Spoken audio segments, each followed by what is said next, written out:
Made at First Sight After Party Season 16, Episode 7. So this episode featured Nicole, Jasmine, and Stasha.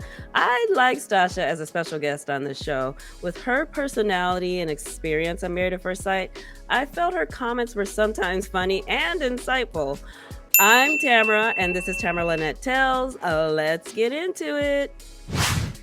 So Keisha started off the episode by catching up with Stasha.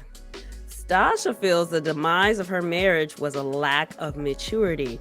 It was obvious she wasn't referring to herself. She said Nate never wanted to talk about having babies, and that just wasn't working for her. Now, this is either the fault of the matchmakers, ignoring the fact that they were in completely different chapters in their lives, or either Nate or Stasha didn't make their stance on having babies clear by either being dishonest or vague.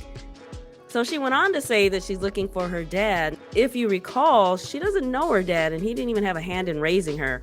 Remember when she changed her last name to Nate's? She said she had no attachment to her last name. And she said if she and Nate didn't work out, she was going to keep his last name.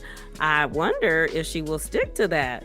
She's also looking to develop her own sex toy line. I bet she got a lot of DMs about her sex gadgetry knowledge after she and Nate had their little soft porn moments on the show.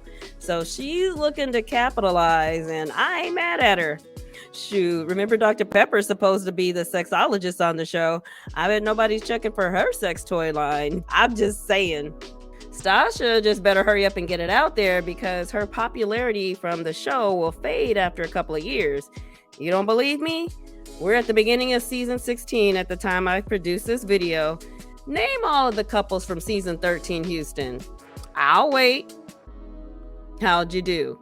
Exactly, that's what I thought. She also said that she's in the process of freezing her eggs. Sister girl is not going to miss out on the opportunity to have babies. Girl, do what you gotta do. I ain't mad at you. Moving on, Nicole said Chuck Norris's apology at that group dinner took about 45 minutes. Like, wait staff was bringing him drinks, clearing dirty dishes. They flew to Egypt and back, and he was still standing there just talking. But in the end, he never really apologized to Gina. I believe both he and Gina should have given each other a public apology during that dinner. They both were out of line. From what we were shown, she was more out of line than he was. But when it came to Chuck Norris, Stasha said that this is Mitch 2.0. So based on all of the wise reaction to Chuck, I kind of think his communication skills might be like a bull in a china shop, just stepping on everybody's little feelings. Now, Keisha thinks his ego was bruised and he wanted to make Gina feel the way he felt. I completely agree. Both of them said things that were unnecessary. So they showed the clip where Jasmine and Airris rated their marriage in the 7 and 8 categories at the couples dinner. Then the flashback scene where he rated it a 4. Jasmine said she was blindsided because she had asked him from the beginning to be honest. Yeah, good luck with that, girl. So Keisha asked if she felt he was trying to protect her by not saying his real number. She said no, because he said it in the group setting of all the guys. That wasn't protecting her. Nicole broke it down like this. She said he didn't say it in front of all the girls out of fear of getting treated the same way the ladies treated Chuck Norris, but he felt comfortable saying it in front of the guys because it was a safe space. I agree. I said this during my commentary about the episode. I'm not mad at him for lying because he and Jasmine are already not in a good place. The last thing they needed was the otherwise making things worse by interrogating him and adding in their 2 cents. So then Keisha asked Stasha which of the couples this season are her and Nate. She said it's Jasmine and Airris because it's like deja vu hearing Airris say he's never been in love, and Jasmine was saying the same thing she said when she was wondering if he'd ever fall in love with her. Now, those moments were very similar to Nate and Stasha. Now, you would think the show learned a lesson from them and not put another person in the same situation they put Stasha in, but no. Anyway, Stasha wishes that she would have responded with the same confidence as Jasmine when she said, none of his past girlfriends were like me. In other words, she was like, dump them zeros and get with this hero, honey. I'm glad Stasha recognized that, because if she would have handled that situation with confidence, then she could have chilled on the love thing and just focused on them getting to know each other.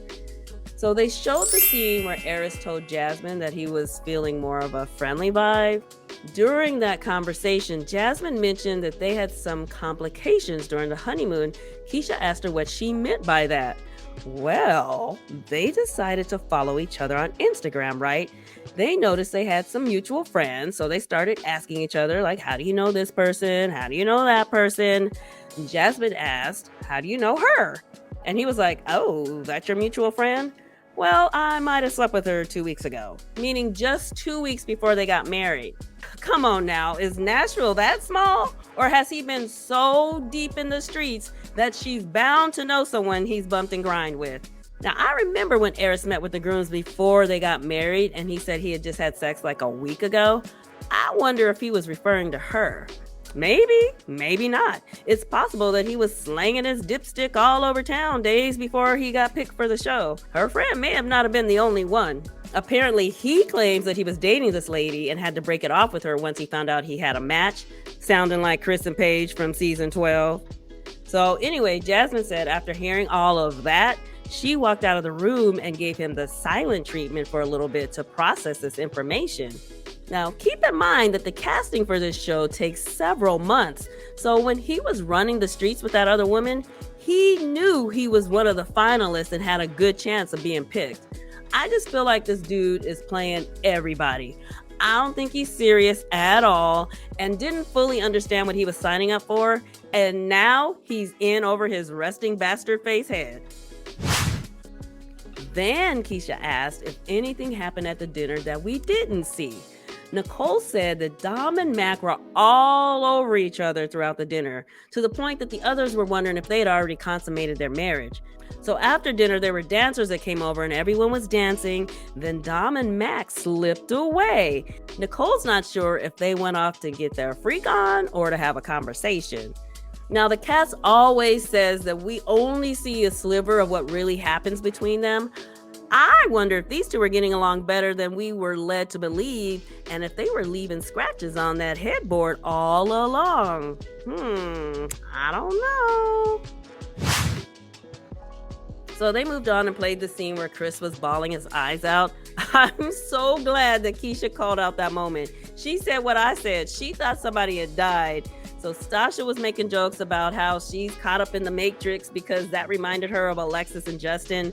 Keisha was making jokes about how emotional he was. Everybody was laughing, but Nicole, she wasn't having it. She defended her man. She said, I don't think it's funny. I saw this moment as this man stands up for the things he loves. I don't know, girl. He had no problem leaving his friends and family behind. You may eventually find yourself getting jealous of them dogs. Then they showed the scene where Mac took Dom to his friend's parents' house where he's been living, and she was so judgy about it. Jasmine related to his situation because she's going through the same thing, living at her parents' house at the moment. Then Stasha chimed in, trying to relate to Mac's situation too, and said she was in transition during her season because she was having a house built. Girl, that is not the same thing. While you were in transition, you were living in a nice house that appeared to have 2 kitchens in it. And you were having a brand new custom house built.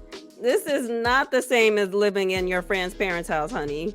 Now, Nicole saw where Dom was coming from. She talked about one of the comments Mac made when he said, this closet wouldn't be big enough for you, huh? As if she's coming to live there someday. Now, that's a good observation. And remember, these wives talk to each other. I wonder if Dom brought that comment up to Nicole later because she was feeling like Mac wanted them to live in his friend's parents' house together after decision day. Now, I don't recall Dom's living situation, and they didn't show us in this episode.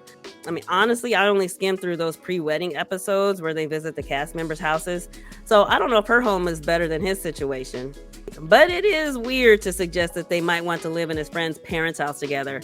But then again, his sense of humor is so bad, he may have been joking, but she just didn't get the joke. I mean, who knows? So finally, Keisha asked the ladies which couples they were closest to. Nicole said she's closest to Kirsten and Shaq. They're next door neighbors and she knocks on their door all the time. That kind of surprised me, but then again, I don't really see her going to any of the other couples for advice either, so pick your poison.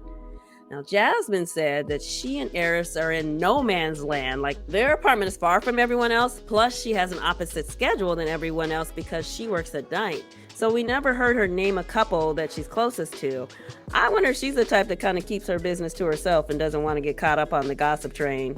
Who knows? So I like this episode of After Party. Learning that Airris slept with one of Jasmine's friends a day or two before he got picked to be on Married at First Sight is what this show is all about. Because for whatever reason, they left that important detail out of the 16-hour episode. Like, of all the things to cut, they cut that part out? Anyway, thanks for hanging out with me, and I'll see you in my next video.